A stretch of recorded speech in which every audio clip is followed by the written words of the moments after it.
Hello guys, आप लोगों का स्वागत है हमारे ब्यूटीफुल से चैनल बायोलॉजी गुरुकुल में।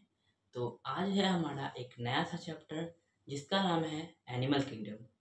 और ये पहला लेक्चर होगा और इसमें हम सब इंट्रोडक्शन देखेंगे कि किस बेसिस पर एनिमल किंगडम को क्लासिफाई किया गया। तो चलिए बिना किसी देरी के शुरू करते हैं।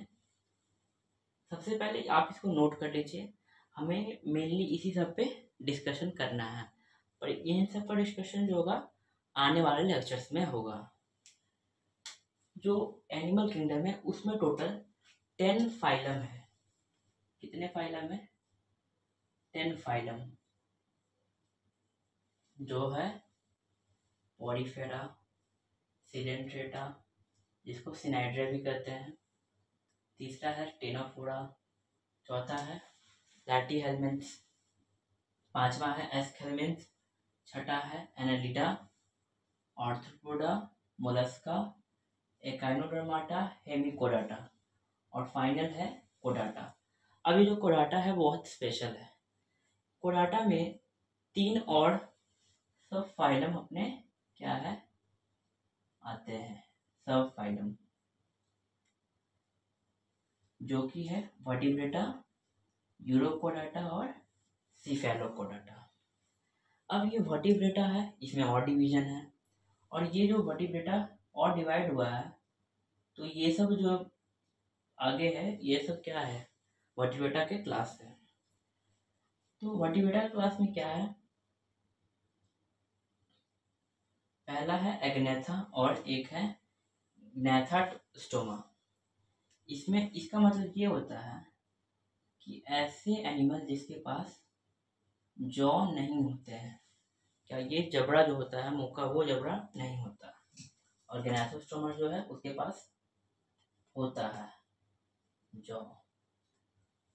अब ग्नैथा जो है उसके अंदर बस एक क्लास आता है जो कि है साइक्लोस्टोमाटा, और ये जो है ग्नैथोस्टोमा उसमें आता है फिन्स वाले एनिमल्स और एक है लिम्स वाले एनिमल्स।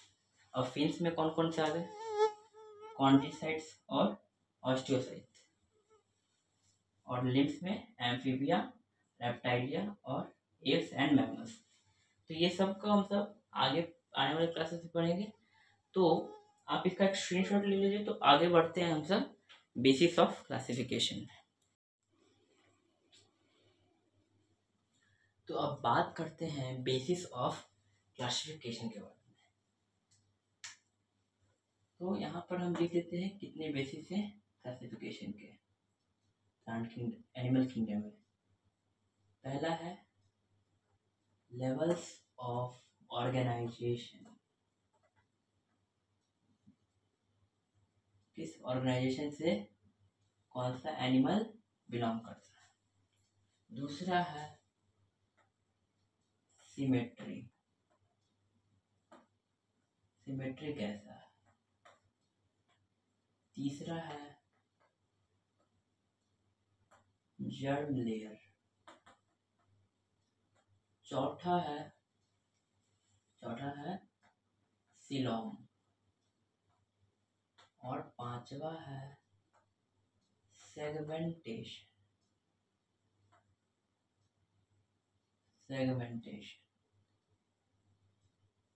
और last and final is notochord, जो बहुत इंपॉर्टेंट है।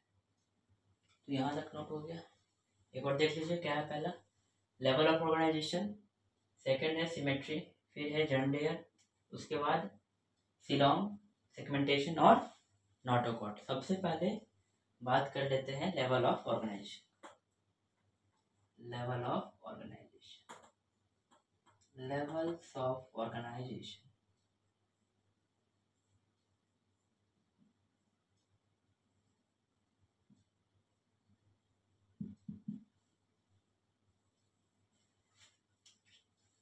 जो लेवल ऑफ ऑर्गेनाइजेशन है, ये जो शब्द है आपके लिए नया नहीं है।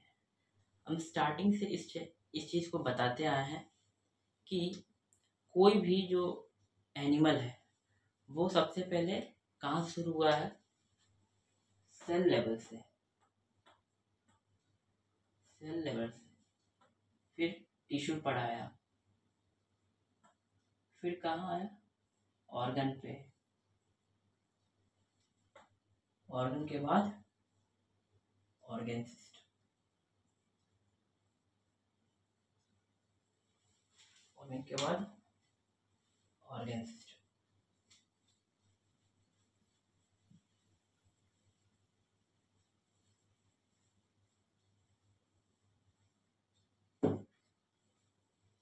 तो ऑर्गन सिस्टम बाद क्या बन जाता है, ऑर्गेनिज्म।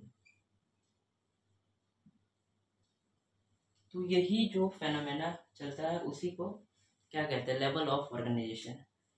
तो जो एनिमल सेल से बने हुए थे, सिर्फ और सिर्फ सेल से बने होते हैं, उसको कहते हैं सेलुलर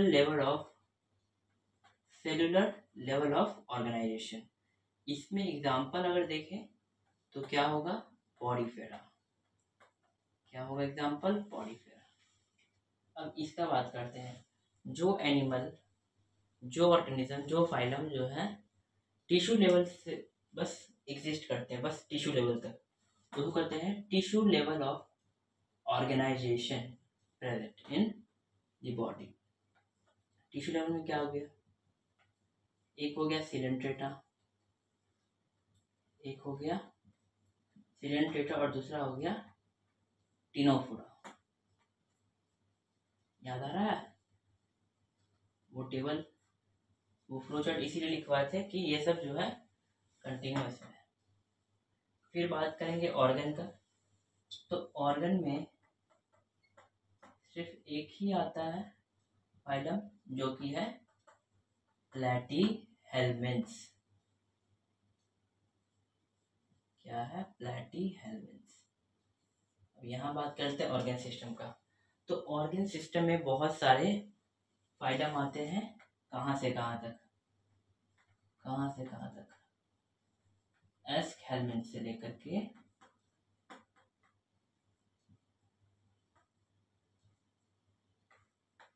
कोडाटा तक।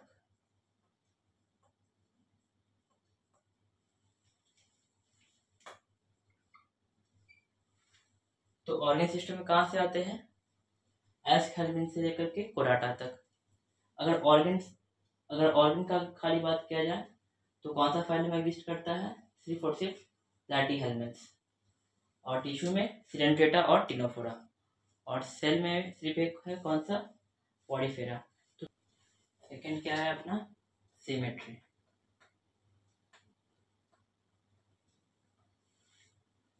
सिमेट्री, अब जो सिमेट्री है, अपने एनसीईआरटी में 3 तरह की सिमेट्री के बारे में बताया गया है।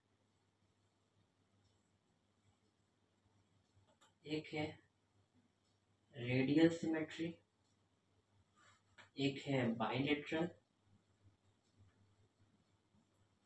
और जिसके पास कोई सिमेट्री नहीं हो उसको कहते हैं एसिमेट्रिक। क्या कहते हैं, एसिमेट्रिकल। अब जो रेडियल है उसमें कौन कौन से फाइलम आते हैं उनको नोट कर लीजिए, पॉडीफेरा,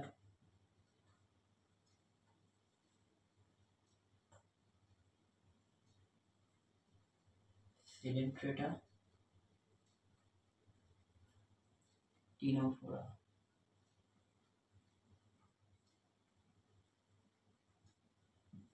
और एकाइनोडर्म्स भी आते हैं इसमें।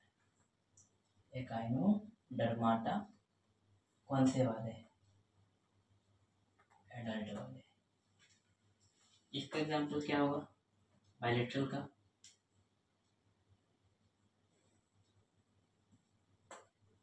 प्लैटीहेल्मिन्थ्स से लेकर के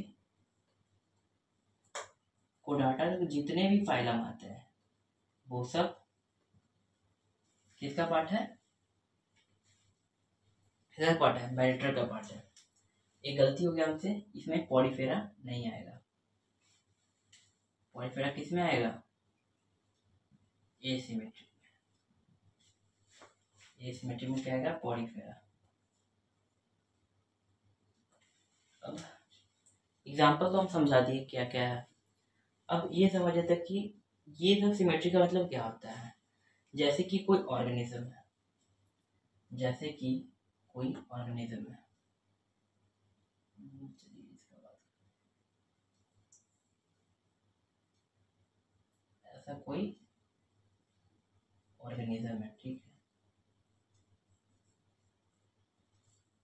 अगर कोई हॉरिजॉन्टल लाइन या फिर कोई वर्टिकल लाइन या डायगोनल भी आप कर सकते हैं, तो कैसे भी अगर इसको काटा जाए तो अगर इसका इक्वल पार्ट में डिवाइड हो जाता है तो वो कहलाता है रेडियल सिमेट्री। अगर इसका डेफिनेशन लिखें तो क्या करें, लिखेंगे कि a symmetry in which a a line passes from any plane which divides the organism into two halves, so क्या कहेंगे इसको, रेडियल। ऐसा प्लेन, ऐसा लाइन जो दो पार्ट में उस ऑर्गेनिज्म को काट करके इक्वल इक्वल पार्ट में डिवाइड कर दे और बराबर कर दे। अगर बात करेंगे बायलेटरल का, तो बायलेटरल सिमेट्री में ऐसा होता है कि सिर्फ एक ही लाइन पास करने पर वो डिवाइड होगा इक्वल पार्ट्स में। अगर हम यहाँ से कर देते हैं तो नहीं होगा, ठीक है। तो बायलेटरल में क्या होगा, asymmetry in which a line passing from the plane only in one direction and divided into the two halves, so it is called the bilateral symmetry. इसमें कौन कौन सा आता है, प्लैटिनम में से कोडाटा तक। और एसिमेट्रिक, इसको किसी भी तरह से डिवाइड नहीं किया जा सकता, इसे किसी भी तरह से डिवाइड नहीं किया जा सकता। जैसे कि पॉलीफेरा है, बात स्पंज वाला, तो अगर इसको हम इस तरह से काटें तो ये इक्वल पार्ट में डिवाइड नहीं होगा। अगर हम ऐसे काटे नहीं होगा डिवाइड, ऐसे काटे नहीं होगा। तो एसिमेट्रिकल का मतलब समझ में आ गया, बायलेटरल मतलब समझ में आ गया, और रेडियल मतलब हमें समझ में। थर्ड में हम तो किस चीज़ का बात करना है, थर्ड में है जर्म लेयर्स। जर्म लेयर्स, अभी जर्म लेयर क्या होता है, जब किसी भी ऑर्गेनिज्म के अंदर फर्टिलाइजेशन होता है, फर्टिलाइजेशन होता है तो एज अ रिजल्ट उसके अंदर जायगोट फॉर्म होता है, और वो जायगोट मैच्योर करता है एम्ब्रियो में। अब ये एम्ब्रियो के अंदर कुछ स्पेशल टाइप के सेल होते हैं जिसको कहते हैं हम लोग स्टेम सेल्स। क्या कहते हैं, स्टेम सेल्स। अब ये स्टेम सेल्स के अंदर एक कैपेसिटी होता है, एक पोटेंशियल होता है ऑर्गन को फॉर्म करने का। सारे बॉडी सिस्टम वाले जो ऑर्गन है, हार्ट है, स्किन है, फिर उसके बाद मसल्स, बोन्स वगैरह सब जो होते हैं स्टेम सेल से ही आते हैं। डेवलप फ्रॉम कोई सा भी चीज़ जो है अपने बॉडी का, आँख हो गया या फिर मतलब आई है, हार्ट है, कुछ भी, वो कहाँ से आया है, स्टेम सेल से। अब ये जो स्टेम सेल्स है इसके अंदर तीन तरह का लेयर होता है। कितना लेयर होता है, तीन तरह का। एक्टोडर्म, बीच वाला जो होता है उसको कहते हैं मेसोडर्म, और अंदर वाला जो लेयर होता है उसको कहते हैं हम लोग एंडोडर्म। और यही तीनों कहलाते हैं अपने जर्म लेयर्स। तो इसका एक डायग्राम बना करके देख लेते हैं कि ये दिखता है कैसा। अब ये जो बाहर वाला हम बना रहे हैं वो है एक्टोडर्म। अब ये जो बीच वाला बनेगा वो क्या होगा, मेसोडर्म। और ये अंदर वाला जो बच गया ये क्या कहलाएगा, एंडोडर्म। अंदर वाला क्या हो गया, एंडोडर्म। बीच वाला क्या हो गया, मेसोडर्म। और बाहर वाला एक्टोडर्म। और जिस ऑर्गेनिज्म के पास, जिस एनिमल्स के पास ये तीनों सेल लेयर मतलब मौजूद होते हैं, प्रेजेंट होते हैं, तो उसको कहते हैं ट्रिप्लोब्लास्टिक एनिमल्स। Triploblastic animals. इसका जो एग्जांपल है कहाँ से कहाँ तक है, प्लैटीहेल्मिन्थ से, प्लैटीहेल्मिन्थ से कोडाटा तक इसका एग्जांपल है। और जिस ऑर्गेनिज्म के अंदर दो लेयर पाए जाते हैं, एक हो गया एक्टोडर्म, एक हो गया एंडोडर्म। ये जो बीच वाला लेयर होता है वो नहीं पाया जाता उसमें। जो दो लेयर पाए जाने वाले ऑर्गेनिज्म होते हैं उसके पास बीच वाला लेयर नहीं होता है, उसकी जगह पर एक खाली सा जगह होता है जिसका नाम है मीजोग्लिया, जिसका काम है मीजोडर्म की तरह ही, पर स्ट्रक्चर जो है डिफरेंट है। तो जिस ऑर्गेनिज्म में मीजोडर्म नहीं होता, सिर्फ एंडोडर्म और एक्टोडर्म होता है, उसको हम सब कहते हैं डिप्लोब्लास्टिक एनिमल्स। Diploblastic animals. इसके एग्जांपल क्या क्या है, ऑरिफेरा टू टीनोफोरा। तो डिप्लोब्लास्टिक और ट्रिप्लोब्लास्टिक में आपको कोई कंफ्यूजन नहीं है और कोई दिक्कत नहीं होगा। अब आगे चलते हैं, किसी बात करेंगे सीलोम पे। तो चलिए सीलोम की तरफ बढ़ते हैं। अब ये सीलोम क्या होता है? Coelom is a cavity present between the gut wall and the body wall. ये एक तरह का स्पेस होता है, ये जो आप खाली स्पेस देख रहे हैं वाइट सा, वही सीलोम है। वही क्या है? सीलोम है। It is a cavity, it is a space between the germ layer और body wall और gut wall। gut कहने का मतलब आंत का जो होता है, जो इंटेस्टाइन का वॉल होता है, उसके बीच में जो स्पेस बचा उसको क्या कहेंगे? सीलोम कहेंगे। तो जो सीलोम है वो तीन तरह के होते हैं। अपने एनसीईआरटी के हिसाब से जो सीलोम है वो तीन तरह के हैं। कौन कौन से तीन? एक है सीलोम, ट्रू सीलोम, मतलब एक नॉर्मल सीलोम, एक ट्रू सीलोम। दूसरा है स्यूडो सीलोम, ऐसा सीलोम जो सीलोम जैसा वर्क तो करता है पर स्ट्रक्चर वैसा नहीं है, जैसे कि ये वाला। क्या ये सीलोम जैसा है? नहीं, बट जो भी बीच का है वो सेम है। ये स्यूडो सीलोम में क्या होता है, जो कैविटी के बीच में छोटा छोटा पाउच लाइक स्ट्रक्चर होता है, scratted pouch like structure in the body wall and gut wall, it is called the pseudocoelom. ये क्या है? स्यूडोसीलोम है। स्यूडोसीलोम और फॉल्स सीलोम। अब जहां सीलोम नहीं है, सीलोम नहीं है उसको क्या कहेंगे? ए सीलोम। यहाँ पर सीलोम नहीं है इसीलिए इसको क्या कहेंगे? ए सीलोम। अब ऐसे एनिमल्स जिसके पास सीलोम होता है इसको कहते हैं सीलोमेट एनिमल्स। जिसके पास स्यूडोसीलोमेट है उसको कहते हैं स्यूडोसीलोमेट। जिसके पास नहीं होता उसको कहते हैं ए सीलोमेट एनिमल्स। अब तीनों का एग्जाम्पल देख लेते हैं, और अब पहले से अब जो भी एग्जाम्पल हमने बताया है वो सब आपके लिए इम्पोर्टेंट है। तो सीलोमेट्स का क्या एग्जाम्पल है? फ्रॉम एनालिडा फाइलम टू कोडेटा। एनालिडा से कोडेटा तक सारे सीलोमेट एनिमल्स हैं। अब स्यूडोसीलोम की बात करें तो उसके अंदर आता है सिर्फ एक एनिमल जिसका नाम है एस्कहेलमिन्थ। और ए सीलोमेट में इसमें भी एक ही एनिमल आता है, प्लैटीहेल्मिन्थ। अब आप कहोगे कि बाकी के 3 फाइलम कहाँ गए। तो बच्चों हमने आप लोग बताया था कि जो सिलेंट्रेटा है, पॉलीफेरा है और टिनोफेरा है, उसमें सिर्फ और सिर्फ टिश्यू लेवल तक ही एग्जीबिशन है।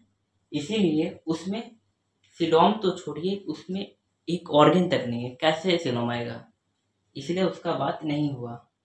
अगर ऑप्शन में आता है तो उसमें भी इस फिल्मेट कर देने का। तो आगे बढ़ते हैं किस पर, सेगमेंटेशन। सेगमेंटेशन बहुत छोटा सा टॉपिक है, कवर कर लेते हैं इसको भी। सेगमेंटेशन, इसका डिफिनेशन लिख रहे हैं, आप उसे नोट डाउन कर लो। It is the repetition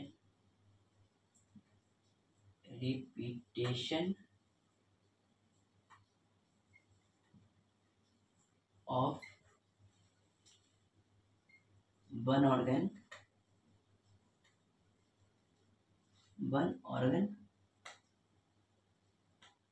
and more। Segmentation एक तरह का प्रॉपर्टी होता है बॉडी का। जैसे कि आपने अर्थवर्म को देखा होगा, उसके अंदर कैसे सर्कुलर रिंग जो होते हैं वो रिपीट करते हैं। इस डिफिनेशन से आप क्या समझे, it is the repetition of a one organ और मोर। ये किसी भी ऑर्गन का एक जैसा रिपीटेशन बार बार हो, उसी को कहते हैं सेगमेंटेशन। क्या कहते हैं इसको, सेगमेंटेशन। इसका बेस्ट एग्जांपल हो जाता है अर्थवर्म और एक हो गया राउंडवर्म। इस सब के अंदर क्या होता है, एक अलग तरह का सेगमेंटेशन होता है जिसको कहते हैं हम सब मेटामरिक सेगमेंटेशन।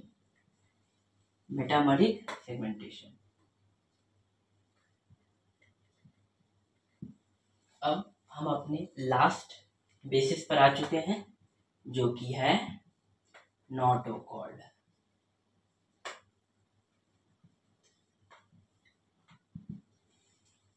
नोटोकॉर्ड ये क्या आपके लिए नया शब्द है? अगर है तो इसे कमेंट कीजिए, और अगर आप लोग कुछ जानते हैं तो उसको भी कमेंट करिए। तो हम अब बताने जा रहे हैं नोटोकॉर्ड क्या है। नोटोकॉर्ड का दूसरा नाम होता है वर्टिब्रल कॉलम। अब कुछ याद आ रहा है, वर्टिब्रल कॉलम कहाँ पर होता है, रीढ़ की हड्डी को कहते हैं वर्टिब्रल कॉलम। जिस एनिमल के पास वर्टिब्रल कॉलम होता है, जिस एनिमल के पास रीढ़ की हड्डी होती है, उसको हम सब कहते हैं कोडाटा।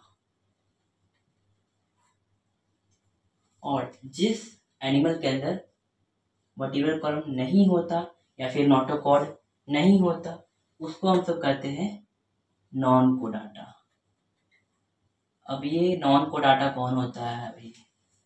नॉन कोडाटा जो पॉलीफेरा से लेकर के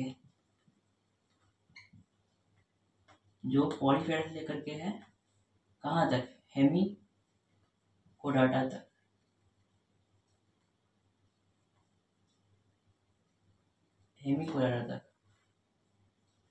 उसी को हम सब क्या कहते हैं, नॉन कोडाटा कहते हैं। या फिर और क्या कह सकते हैं इसको,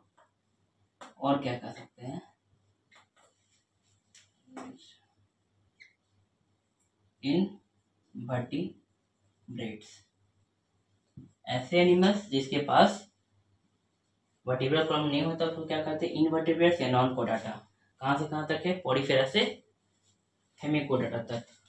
और जिसके पास होता है उसको क्या कहते हैं, वर्टिब्रेट्स कहेंगे जिसके पास होता है। कोडाटा जिसके पास वर्टिब्रल कॉलम होता है उसको क्या कहते हैं, वर्टिब्रेट्स कहते हैं। या फिर कोडाटा जिसके पास नहीं होता उसको कहते हैं नॉन कोडाटा और इनवर्टिब्रेट्स। तो आज तक तो बस हमें इतना ही पढ़ना था। अब अगले लेक्चर में हमें फाइलम पॉलीफेरा से स्टार्ट करना है। तो तब तक के लिए नमस्कार, बाय बाय, और लाइक और सब्सक्राइब करके जाइएगा।